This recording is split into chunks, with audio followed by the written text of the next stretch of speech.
அனைவருக்கும் வணக்கம். இன்றைய தினமணி செய்தித்தாள்ல என்ன செய்திகள் இருக்கு அப்படிங்கிறத பார்ப்போம். முதல்ல பார்த்தீங்க அப்படின்னா, இன்றைய திருக்குறள். திருக்குறள் என்ன சொல்லியிருக்காங்க? "கலங்காது கண்ட வினைக்கண், துலங்காது தூக்கம் கடிந்து செயல்" அப்படின்னு சொல்லி குடுத்திருக்காங்க.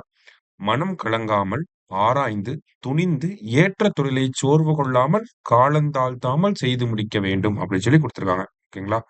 ஸோ, நம்ப ஒரு செயல செய்ய போறோம் அப்படின்னா, ஃபர்ஸ்ட்டு மனம் கலங்காமல் இருக்கணும். அதே மாரி அந்த செயல துணிந்து செய்ய வேண்டும் அப்படின்னு சொல்றாரு.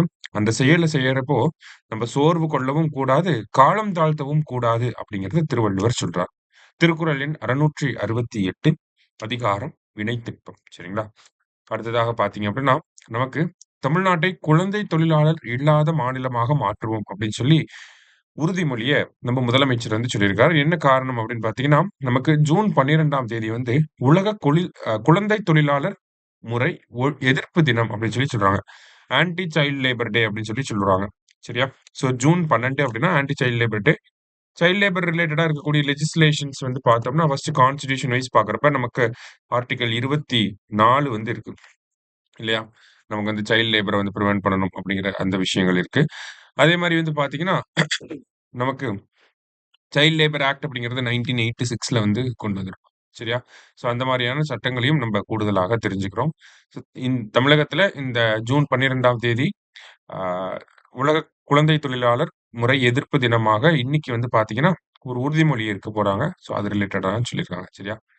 அடுத்ததா பார்த்தீங்கன்னா, தூய்மை பணி பழங்குடியினர் நல வாரியங்களுக்கு தலைவர்கள் நியமனம் அப்படின்னு சொல்லி குடுத்துருக்காங்க. இல்லையா?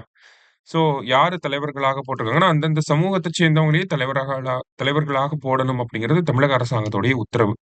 அதன்படி பார்க்கிறப்ப, தூய்மை பணியாளர் நல வாரியத்திற்கு கோவை மாவட்டத்தைச் சேர்ந்த ஆறுச்சாமி அப்படிங்கிற நபர வந்து தலைவராக நியமனம் செஞ்சிருக்காங்க தமிழக அரசாங்கம். அதே மாரி பழங்குடியினர் நல வாரியத்துக்கு பார்த்தீங்கன்னா, கனிமொழி அப்படிங்கிற அந்த பெண்மணிய தலைவராக போட்டிருக்கிறாங்க. சரியா? கனிமொழி அப்படிங்கிற அந்த பெண்மணிய தலைவராக போட்டிருக்கிறாங்க. இவங்களுடைய பதவிக்காலம் அப்படிங்கிறது பார்த்தீங்கன்னா, 2 ஆண்டுகள் இருக்கும். 2 இயர்ஸ் இவங்களுடைய பதவிக்காலம் அப்படிங்கிறது 2 இயர்ஸ் இருக்கும் அப்படிங்கிறத சொல்லியிருக்காங்க. ஓகேவா? கடைசியா பார்த்தீங்க அப்படின்னா, நமக்கு அ பொதுவாவே இந்த ட்ரெயின் டிக்கெட்லாம் புக் பண்றீங்க அப்படின்னா, நமக்கு நம்ம டிக்கெட் வந்து கன்ஃபார்ம் ஆயிருச்சா இல்லையா அப்படிங்கிறது ஒரு 4 மணி நேரத்துக்கு முன்னாடி தான் தெரியும். ட்ரெயின் கிளம்ப போற அந்த 4 மணி நேரத்துக்கு முன்னாடி தான் நமக்கு அந்த டேட்டாவே நமக்கு தெரியும். ட்ரெயின் நமக்கு சீட் இருக்கா இல்லையா அப்படிங்கிற அந்த தகவல்லாம்.